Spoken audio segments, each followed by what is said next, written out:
He's Dick Vitale from the Mothership. And, Dick, let me start with the kiss with Ashley Judd. Will CBS include that in the rollout for One Shining Moment? I'll tell you one thing. That was an amazing moment. It was really incredible. I'm standing in the corner. She runs out of the stands. She plants a smooch on me. But, Ashley and I have been friends, Dan, for over a decade, and she's been terrific. I love her quotes the other day. She says, he's like uncle to me. He's uncle. I know his wife Lorraine and him. And you know what? She put on Twitter the other day, she said, now I'm going to root for Kentucky for sure. She put on Twitter, she said, I'm telling you, when my Cats win their 9th title, I will run and plant a smooch on Dickie V. Was Lorraine, your wife, right there? Did she see this? Yeah, my wife was at the arena. 20,000 people were there. They all saw it. I mean, it was just an amazing moment. It just happened so quickly. But that's Ashley. She does not only with me, with a lot of people. She really is a very warm, friendly person and a terrific actress. And I just think she's special. I really do. I've known her for over 10 years. How do we compare Kentucky, if they run the table, to other great teams in other decades? Can you do apples to apples here, Dick? I don't think you can, Dan, because of the one-and-done situation. I was talking about that yesterday. In fact, I talked to Bob Knight yesterday about it. His team is Indiana team, which I happen to love, and I don't think you can compare them with the teams that had great stability, consistency, the Lou Alcindor era, the Bill Walton era, and certainly the 76 team. But a little danger thing, think about this. There have been three teams that have done what Kentucky has done, been unblemished coming into the tournament. All three faltered. You think about UNLV. They had that great team. We were all talking about might have been the greatest team ever with Augman and Larry Johnson, and they had won the national title the year prior. They blew Duke out by 30, and here it is. Duke beats them in the semifinal and ends that talk. Think about Wichita State last year, undefeated and rolling big time. Here comes Kentucky. Was struggling during the year. Kentucky beats them, ends that. Think about Larry Bird. Larry Bird, Indiana State, unblemished. All of a sudden, here comes the Magic Man, Michigan State. It ends. It's not going to be Cupcake City for Kentucky. No. I mean, they got some tough battles along the way, but I'm telling you something, Dan. I did their game Saturday and Sunday. They were scary good. Syracuse not in the tournament. Is it best for Jim Boeheim to stay on? Or, well, I should say for Syracuse to have Boeheim stay on, or for them to kind of have a clean, they sever ties and they move on here? Dan, I'm really I'm certainly disagreeing with a lot of the people out there, and I know they disagree with me, and that's the right. I respect their opinions. Let me tell you this real quickly. First of all, a coach has to be accountable, Dan, for anything going on in his program. You got to be accountable. You got to know what's going on. You got to try to know what's going on, and you got to handle it professionally. Jim Boeheim is responsible in terms of being accountable, but Jim Boeheim, according to many guys, I was reading articles, cheater. Jim Boeheim should be fired. That is ludicrous because Jim Boeheim did not orchestrate any of the scenarios that took place. Number one, you had two guys who come in, they're boosters, they're approved by the university. Those two guys want kids to help out at the YMCA where they work. Well, it's a great place to send players to the YMCA, work with young kids.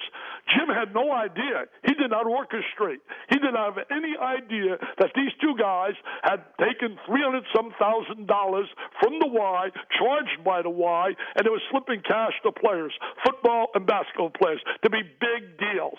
Jim has to pay the price, but had no knowledge. And I'll tell you, the big argument I get, well, coach is supposed to know. Oh, really? Parents don't know. They can't live with kids 24/7. Jim Boeheim was guilty of trust. Academically, the same scenario. Hires a guy, puts him in charge of academics. Guy's got people doing papers for kids, the whole bit. Jim didn't orchestrate, didn't know that was happening. Should he know? Yeah, in a way, but it's not easy to know. My point I'm making, Jim Boeheim did not. Cheating is when, to me, a coach orchestrates the $100 handshakes, orchestrates buying a car for a player. That is cheating. Jim Boeheim is guilty of trust. Is it best for the school, though, to move on, Dick, instead of having a lame duck coach, even though it's Boeheim, but he's there for the next 3 years? Is that good or bad? I think it's good. I'll tell you why. Jim Boeheim has earned that. He has bleeded. He has bled Syracuse orange. He has loved the university. He's done too many good things to have him go out in a firing situation. I firmly believe that. Jim Boeheim is a good man. We're going to honor him at my gala. And I'm going to tell you this. Why? The humanitarian aspects of what he's done up in Syracuse in raising millions for cancer and what he's done with that program for years. No, he should not be fired. Absolutely not. He's Dick Vitale, ESPN college basketball analyst, joining us, Dan Patrick Show. Spent some time with Rick Pitino yesterday talking about how do we get more offense back in the game, speed up the game. Got far too much inventory as far as timeouts go, Dick. It just we got to. Is it shot clock? Is it something? It's hard to watch basketball and not think about what it used to be with free flowing, more offense, just more enjoyable to watch. How do we do it? Dan, I agree with you wholeheartedly. I think, number one, we got to change the shot clock from 35 to 30, like the women's game. That's number one. Number two, I think coaches overcoach. They really do, Dan. Yeah. Micromanage every play, every scenario. Everything is dissected, analyzed. And I think one of the problems we have now, and I don't know how you'll deal with this, is the sophistication of all the scouting that takes place with all the things that are available with video. They know every player's tendency. They know every guy's strength.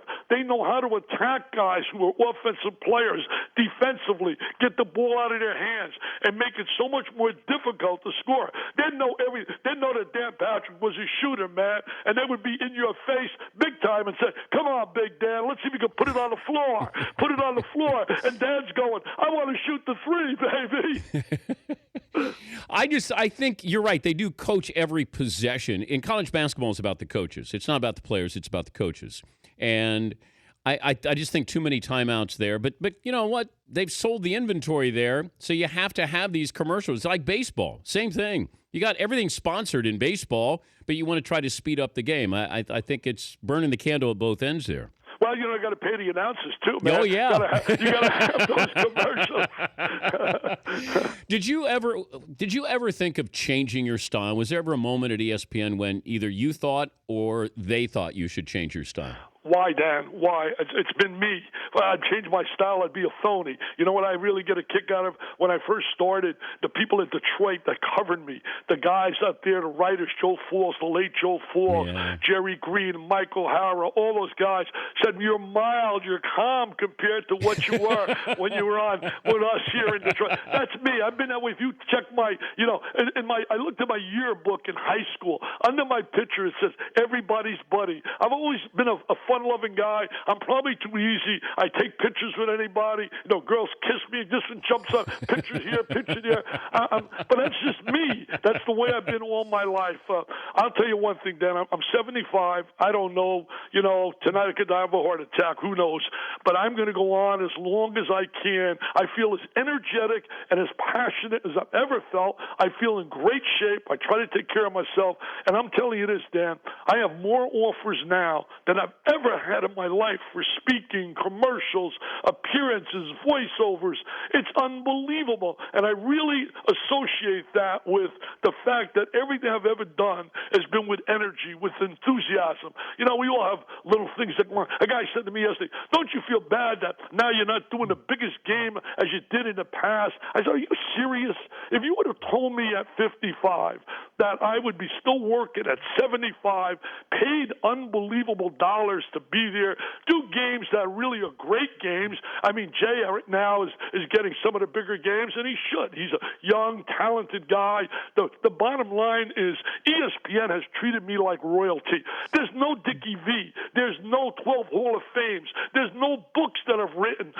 All the things that have happened in my life is because of ESPN, and I've loved my relationship there. They've been great to me. They told me I got a job basically for life. I could be an ambassador for the company if I want. So what? How can I possibly complain? I'm living a life that's exceeded my dream. But I need a favor from you, buddy. Okay. I need a favor. Okay. All right, here's the favor. I have a new book out. It's called It's Awesome Baby. Every dollar from that book, every dollar, not 80 cents, every dollar is going to kids battling cancer. Part of my goal to raise $2 million. Please have the people, if they go to dickvitaleonline.com, they can get an autographed copy, and you'll be helping me raise dollars to battle cancer. Yeah, make sure they send the book, and I'll put it up here in the man cave, put it on display on the show. Oh, Dan, that's great. I will definitely do it, buddy. And by the way, you have better hair than Jay Billis does. he's got years, man. You know what, Dan? The clock gets all of us. The clock gets all of us. We can't be. I'm in the fourth quarter, but I want 10 overtimes. I'm going to break the record. 10 overtimes. You're going to have me on your show. I'm going to be the first guy ever on your show at age 90. Take that to the bank. At age 90, you're going to call me. You're going to say, Dickie V, where did you get that enthusiasm? Thank you, Dick. Great talking to you. Take care, buddy. All right.